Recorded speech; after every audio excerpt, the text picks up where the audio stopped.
Hey everybody, welcome back to Video Game. So today I got a fun and exciting episode for you guys this evening because we're going to be going over both of Infidelity's new ports of Super Mario Bros. To the Super Nintendo, one of which will work on the MiSTer FPGA core and one that needs a little bit of work before it will. Before you get too far involved, do me a huge favor down below, hit like and subscribe and ring that notification bell, it definitely helps us out. And if you feel so inclined to want to support the channel, I got a Patreon link down below as well. But these two ports are absolutely incredible. One, just because it's Super Mario Bros. And playing that on Super Nintendo is a fun time. But secondarily, the version that doesn't quite yet work on MiSTer FPGA, Super Mario Bros. Maker, is an absolutely wild pivot on the formula that Super Mario Bros. Is on NES. This is basically Mario Maker from Nintendo or Super Mario Maker 2, except you now have it in the Super NES version. You'll see here we have a whole menu where we can bring up any of the items in the game and place them wherever we want within the world of Super Mario Bros. That means you can create your own levels, do basically anything you want, Kaizo it up. This is something that nobody saw coming. I saw no hints of Infidelity working at this, and over the weekend he released it, and of course we're going to talk about it. Because a lot of times when we talk about the NES to Super Nintendo ports, people ask what is the overall point. The point is not only is it fun, but people glean a lot of information and learn a lot of things from doing these ports, and then suddenly you can have something like Super Mario Bros. Maker on your Super Nintendo, giving you a new way to craft, create, and enjoy Mario in and of itself.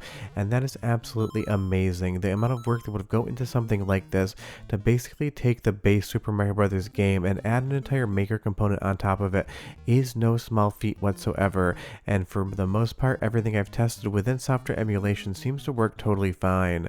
Now on the MiSTer FPGA side of things, this apparently uses a secondary bank of RAM that the core doesn't currently support, but I'm pretty sure somebody could go in and amend that relatively quickly, so I'm assuming you'll see this working on MiSTer in due course. And you'll see you can basically put anything anywhere you want. You can create your own levels, put power-ups wherever you'd like. This gives you the freedom to basically make Mario however you would like. Obviously that is the formula for Super Mario Maker after all. And you will see you totally can do stuff like trap Mario in an inescapable box filled with all of these flower power-ups, but the good thing is you can just change your design to whatever you want. You can save it, you can restore it. This gives you the ultimate freedom to basically do anything whatsoever, and that is absolutely wild to see. We got Super Mario 64 Maker maybe a couple months ago, and now we have the exact same thing for the NES original, and it's running on the Super Nintendo version. And that's the secondary part of this video. Super Mario Bros. Has been fully ported to Super Nintendo with all of the music and gameplay intact, and that version will work perfectly fine on MiSTer FPGA. And you'll see here, if you feel like you need to give yourself a power-up, you can just totally go ahead, throw a block in wherever you want, and continue to play the game. Now of course this is just the early days. This has been out for about 72 hours, so there really isn't anything to do other than create, but I'm sure people will generate user levels the same way they did with Super Mario Maker and Super Mario Maker 2, so I'm pretty sure the community is going to absolutely flood the world with so many fun things to do in the original Super Mario game. And obviously just getting this thing ported to Super Nintendo is a feat in and of itself. I'm sure it is not a light lift to try to get an NES game like this running on the Super Nintendo, but that is here again as well today. And that's why all of these things super matter. Infidelity has handed the community a new tool to basically create Mario however they want to. This is the original game, you can play through it 100%, but then you can just start changing it, amending it, and pivoting it and bending it to your will to do whatever you would like. And that on the coding side of things could not have been easy to incorporate this entire overlay with all of the options, all of the items within the game that you can just load up and drop onto the screen at once. Just be aware that at some point in time you can put a few too many things on the screen and absolutely overrun the RAMs. There are going to be some restrictions, and it's interesting what items affect things and what items don't. Just understanding how all of the collision worked when I was actually playing around for the capture was a very fun thing. But I'm going to give you a sound sample as well, because obviously the music's been ported to the Super Nintendo sound hardware, so go ahead and listen for like 45 seconds. I'll be back to tell you more about what this game can make and do. But enjoy.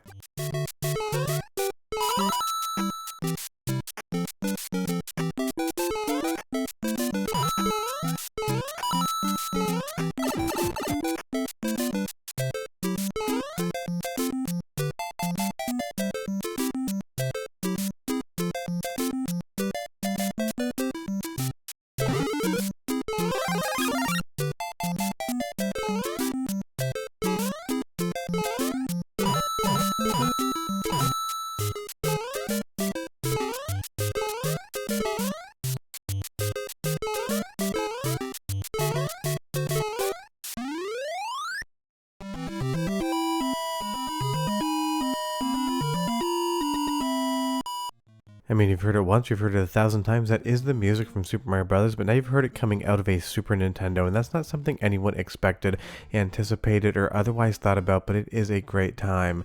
And again, you can just basically build and create to your heart's content here. Every single item, every single tile, every single sprite, coin, power-up, and otherwise is made available to the player to create whatever they want. I'm just throwing random stuff up on the screen to give you a better example, and honestly, I wasn't paying any attention, so I dove right into a pit. But this, again, is just so much fun to see. You will notice on some items there's definitely a sprite limit employed on the game, because if you put 3 mushrooms there, every time you hit another one, the first one generated is going to basically pop out of existence. So that is definitely still a limitation of the overall game, that you're going to have an item limit. And again, if you put too much on screen at once, you may see some weird hexadecimal code starting to come up on screen, because there is a limit to how much stuff you can put on the screen at once. But again, this is just so impressive, and I can't wait to see what the community builds with this. But leave me a comment down below and tell me, if you could take another game from NES or Super Nintendo and do a maker version out of it, what would it be? There's so many amazing games to choose from, and honestly, I'm not surprised somebody started with Super Mario Brothers, but this format could be so beneficial to so many other titles. I'd love to see a Mega Man maker, so you could basically set up your own levels, your own robot masters, and everything else, and kind of just recreate those games from scratch. And Capcom, if you're listening, a Mega Man maker would definitely be a hit even on modern platforms, at least in my opinion. But again, if you just want to play the game, you don't really have to touch the maker components whatsoever, because there are 2 different versions of this: Super Mario Brothers Maker, and then just standard Super Mario Brothers for the SNES. That is the version that will run on MiSTer, but again, I bet someone's going to come in and address that little bit of upper RAM spacing, because I'm sure people are going to want to check this out on MiSTer. And honestly, Infidelity's been on an absolute tear with all of these different conversions of Super Nintendo, and this might be his most impressive yet, because as you see here, I just kind of build things around. You can totally get that mushroom trapped as well. This is going to be as much fun, and you're going to be as good at this as you put time into it. Pretty much like any Super Mario Maker level, if you spend a lot of time with the game, learning it and figuring it out, you're totally going to make some amazing creations. If you're just capturing for a video, you're basically going to fall down into this pit, be upset that you missed your jump, and you're going to build your own little platform so you can rectify your own mistake. So it kind of really gives you exactly what you put into it. If you give it 10 minutes, you're basically going to throw some blocks on the screen, play around, be amused, and then play Mario like you normally would. But if you put hours into this, learning all of the systems, creating your own levels, and trying to figure out how to screw with the player Kaizo style, you're going to be able to make some absolutely incredible things. And that's all that really matters in this context. Giving the player the freedom to create whatever they want and kind of just letting them run with it. And this again was such a fun surprise to see, because I had heard that maybe Infidelity was going to bring a Mario game over to Super Nintendo, but this basically seemed like a stealth drop of a new version of the game. And big thanks to one of the members on MiSTer Discord who usually sends me this stuff.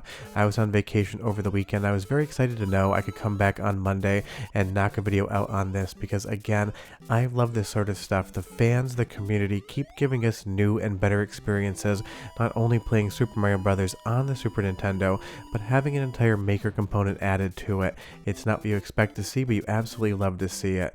You'll see here sometimes you can get a little bit of an error code up. This is obviously the first pass at this ROM hack, so I'm sure you're going to be seeing new versions and enhancements and improvements coming, because I feel like with a lot of Infidelity's ports, you see a version A, B, C, D, E, all the way up to H in some instances.